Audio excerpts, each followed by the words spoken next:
So first we open our Cyber Siege game to start the game. Yan.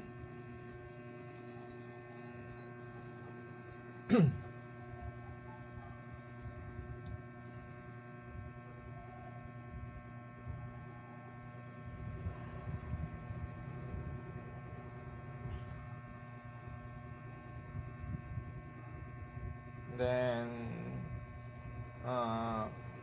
i-close po natin itong game tips. Kung nabasa naman natin yung mga game tips, pwede natin i-close.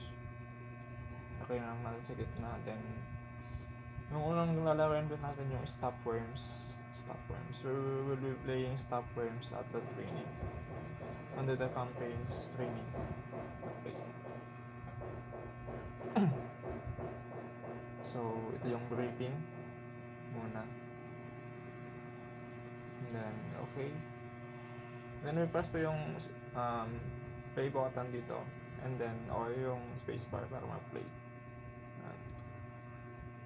Then hayan lang po natin mag-play yung game. Then may pop up po na panel which yun yung i-intindi na. Then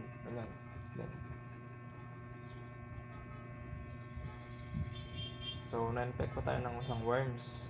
So ito-try ko pong i-solve ito. Okay, when Joe opened the executable attachment, the malicious software sent itself as attachment to everyone in Joe's address book. The malicious software also exploited flaws in other computers on the network to duplicate itself as well. So, okay mo natin. Okay. And then, may i-adjust po natin sa components. So, since worms yung nag-infect sa akin, i-check mo natin o i-X naman yung Bureau of Email Attachment. And then, okay na. Yun, good job. By telling you to beware of email attachment, he becomes less likely to be blindly open malicious attachment. So, okay na po. Okay na, na-solve natin yung pagkuhan ng worms.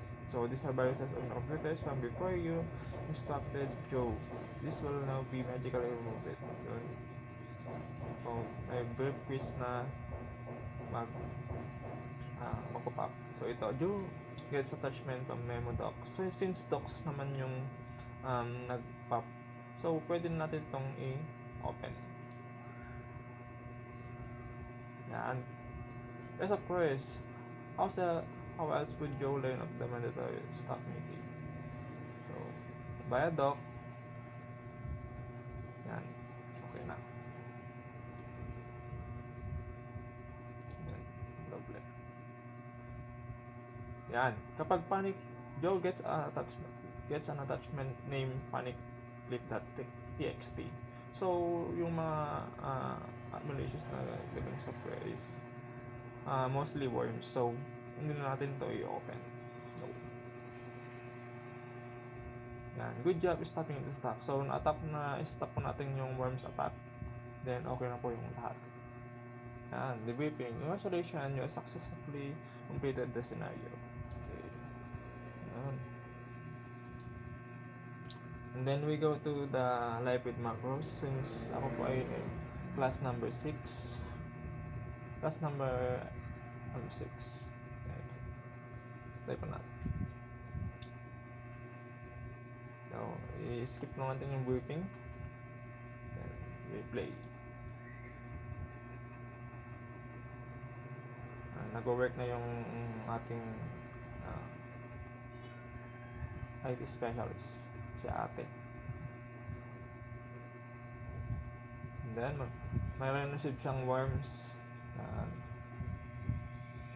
So, paano natin i-stop tong worms na to? So, when Terra opened the price code.doc, a set of instruction called macro executed and corrupted a bunch of Terry's documents. So, okay. So, lahat ng mga ni Terry's ay nakorrupt.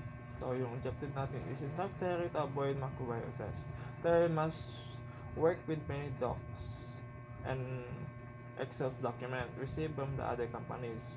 You must give her one instruction that will help her reduce her risk of infection from microbiome. Double click the component. So, dito tayo sa component. Since marami siyang nare-receive na worms, what if mag-install tayo sa kanya or i-advise natin mag update siya ng antivirus niya. So, i-click natin sa procedural settings, the automatic antivirus updates. Yan. And then, tingnan natin kung anong mangyayari. So, what will be the outcome? So, yes, Terry should update her antivirus tool. So, yung decision natin na mag-update ng antivirus is okay, which is para ma-maximize yung protection ng kanyang computer. And now, for the brief quiz. So, may quiz pa tayo.